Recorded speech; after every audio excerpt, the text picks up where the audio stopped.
Hello student, जैसे हम प्राकृतिक सौंदर्य से परिपूर्ण अल्मोड़ा ये लेसन देख रहे थे, तो उसमें से कुछ भाग बचा हुआ है। अब बिनसर अपने प्राकृतिक सौंदर्य के लिए प्रसिद्ध है। बिनसर भी यानी अल्मोड़ा में ही बसा हुआ एक शहर है और वो प्राकृतिक सौंदर्य से परिपूर्ण। गाइड ने बताया बिनसर का अर्थ भगवान शिव होता है। सैकड़ों वर्ष पुराना नंदा देवी मंदिर अपनी दीवारों पर उकेरी गई मूर्तियों के लिए प्रसिद्ध है। यानी नंदा देवी जो मंदिर है अपनी दीवारों पर उकरी गई मूर्तियों के कारण प्रसिद्ध है। यहाँ पर स्थित गणनाथ एक प्रसिद्ध शिव मंदिर है। यहाँ पे एक गणनाथ शिव मंदिर भी प्रसिद्ध माना गया है। यहाँ वहाँ से हम सब पहुँचे 300 वर्ष पुराना सूर्य मंदिर देखने। वहाँ से ये सब लोग कहाँ गए? सूर्य मंदिर देखने। वो भी कितने साल पुराना? 100 वर्ष पुराना।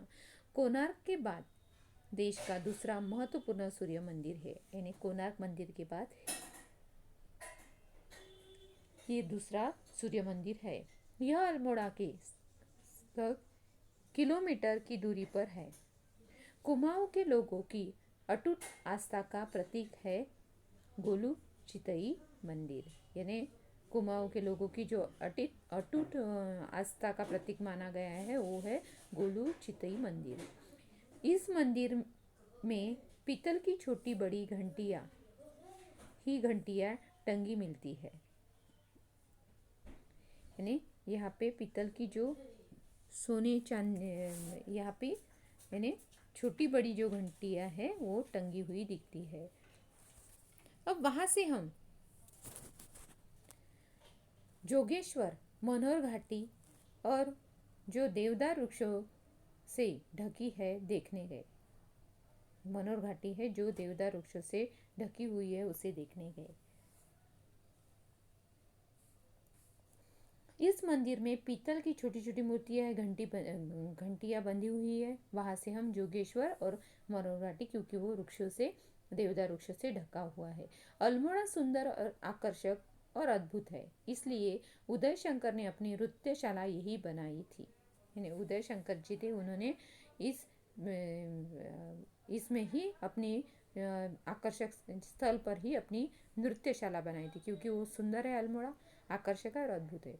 वहाँ विश्वविख्यात नृत्यकार शिशुओं के नृत्य कला की प्रथम शिक्षा ग्रहण की थी।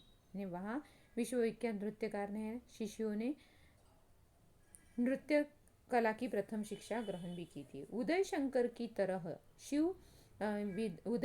तरह विश्व कवि रविंद्रनाथ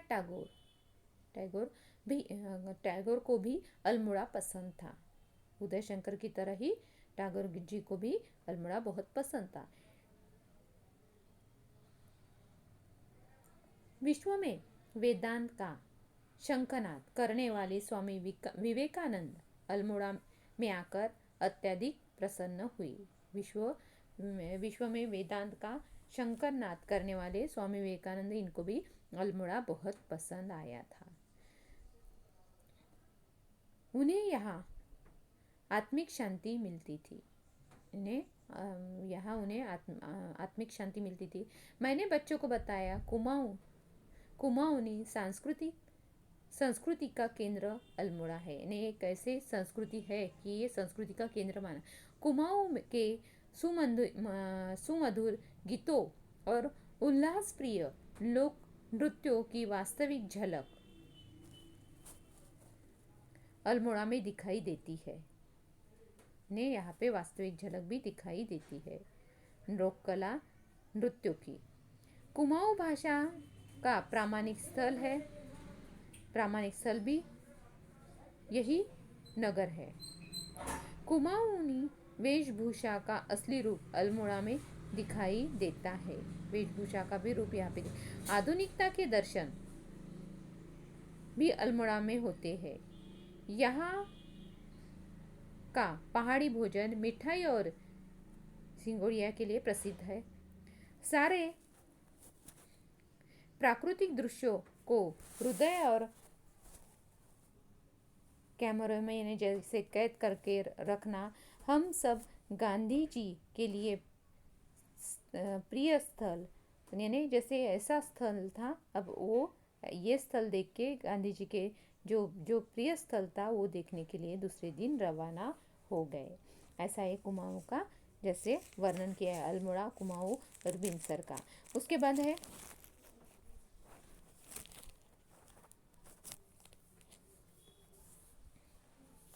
शब्द वाटिका लिखनी है और अल्मोड़ा के आकर्षक केंद्र लिखने हैं। अल्मोड़ा के कौन कौन से आकर्षक केंद्र है वो लिखने हैं। सबसे पहले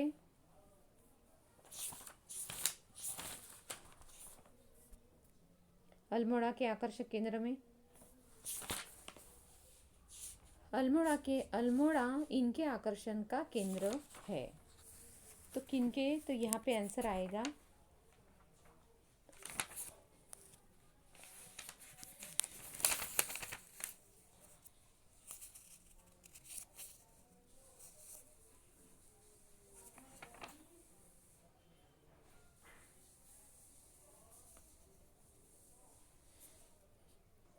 किन किन लोगों के लिए आकर्षण का केंद्र था अल्मोड़ा, ऐसे माना गया है।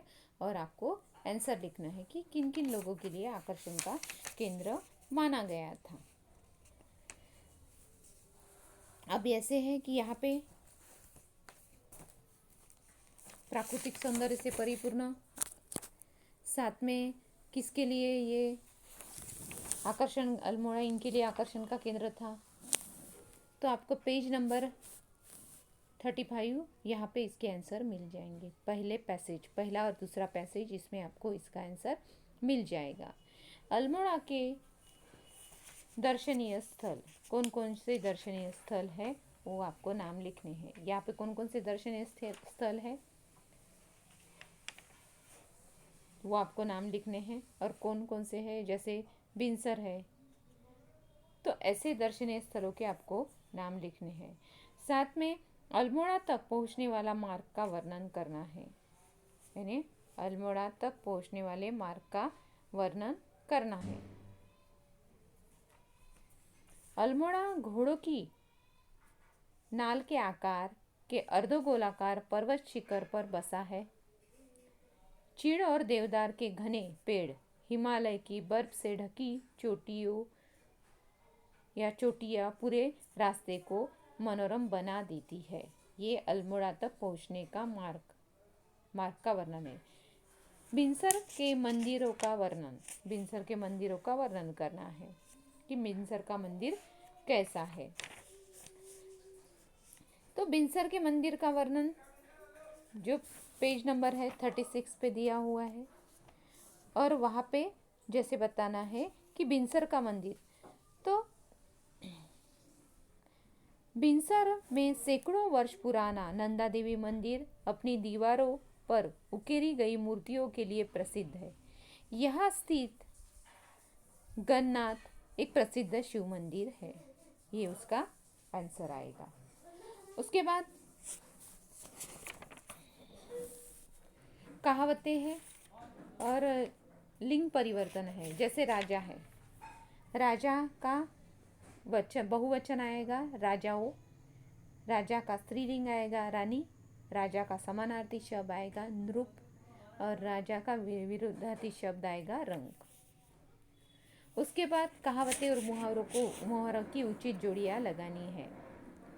ये क्वेश्चन है, कहावतें और मुहावरों की उचित जोड़ियाँ।